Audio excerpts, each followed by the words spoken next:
बड़ी मूल्यवान ये राम नाम रूपी संपत्ति, लेकिन कौन से बैंक में मिली, कहां से प्राप्त हुई, मिलेगी कहां? वस्तु अमोलक दीनी मोरे सतगुरु, वस्तु अमोलक दीनी मेरे सतगुरु। सदगुरु के चरण पकड़ लो जाकर के। दुनिया रूठ जाए तो भगवान के पास चले जाना, भगवान रूठ जाए तो गुरु के पास चले जाना, लेकिन अगर गुरु रूठ गए तो पूरी दुनिया में कहीं जगह नहीं है फिर। वस्तु अमोलक दीनी मोरे सतगुरु, वस्तु अमोलक दीनी मोरे सतगुरु। कृपा कर अपनायो पायोगी मैंने, कृपा कर अपनायो पायोगी मैंने।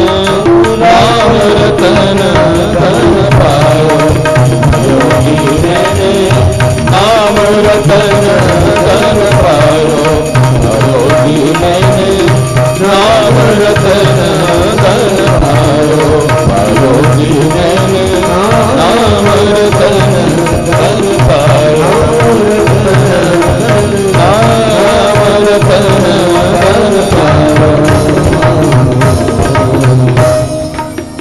बोलिए भक्तवत्सल भगवान की जय, श्री द्वारिकाधीश की जय।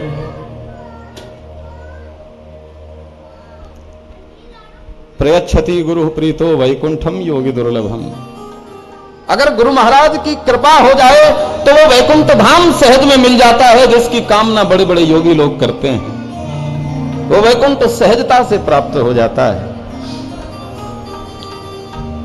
गुरु की कृपा हो जाए, गुरुदेव की करुणा भरी नजर हो जाए तो ईश्वर की कृपा होने में देर नहीं है, समझ लीजिए। गुरु संत ब्राह्मण अगर कृपा कर दें, राजा बलि के ऊपर कृपा करी थी तो भगवान ने भी बलि के सामने जाने से मना कर दिया था कि अब तो वामन बन करके आऊंगा, बलि को छल नहीं जाना पड़ेगा युद्ध भूमि में। तो क्यों? क्योंकि बलि के सिर पर गुरु का हाथ है। गुरु बिन भवनिधि तरे न कोई, जो विरंच शंकर सम होई। ब्रह्मा और शिव के समान ही क्यों ना हो जाएं, गुरु के बिना भवसागर से पार उतरना असंभव है। बोलिए सद्गुरुदेव भगवान की जय। लेकिन सारे विषय तो मानने के ही है ना, किसी को गुरु माने तब ना। बहुत से ऐसे सज्जनों से भी भेंट होती है, कहते हैं आज तक गुरु मिले ही नहीं। खोज तो रहे महाराज जी, लेकिन आज तक कोई गुरु मिले नहीं।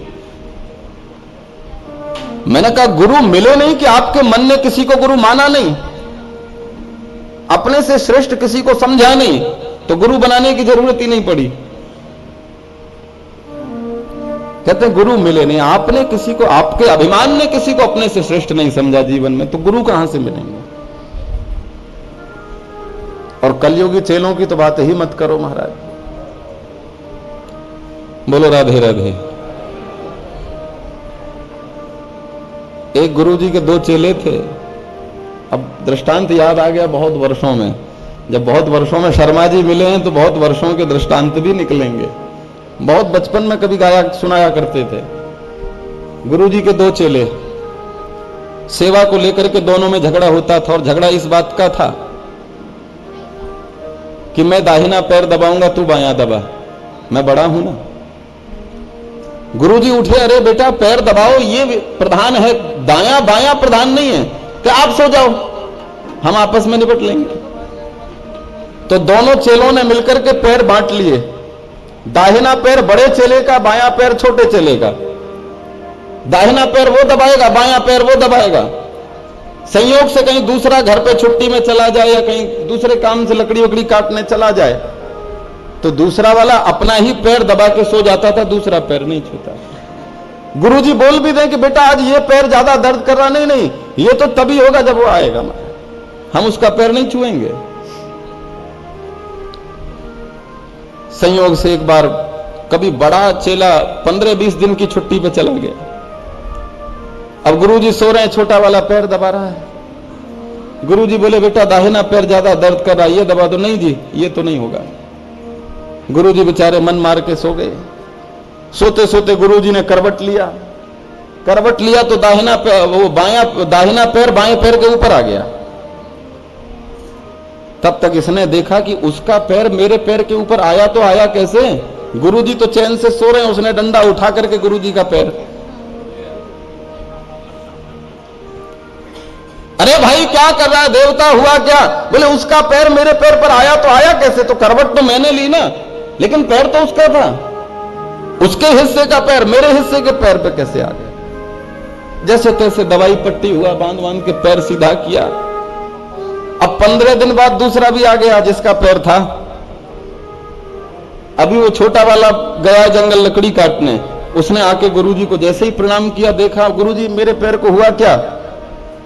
बोले रहने दे देवता, ऐसे पैर तुम लोगों ने बांटे कि नींद में करवट क्या ले ली, दाहिना पैर बाएं पैर पर आया तो उसने डंडा उठा के पैर ही तोड़ दिया। अभी गुरुजी कहानी सुना ही रहे थे कि तब तक ये भड़क गया, अच्छा उसकी इतनी हिम्मत।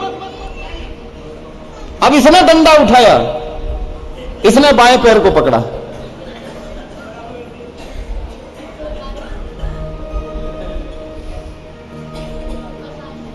बोलो राधे राधे। तो आजकल के तो गुरु भी घबराए रहते हैं कि ऐसे कलयुगी चेला ना मिले तो ज्यादा ठीक है।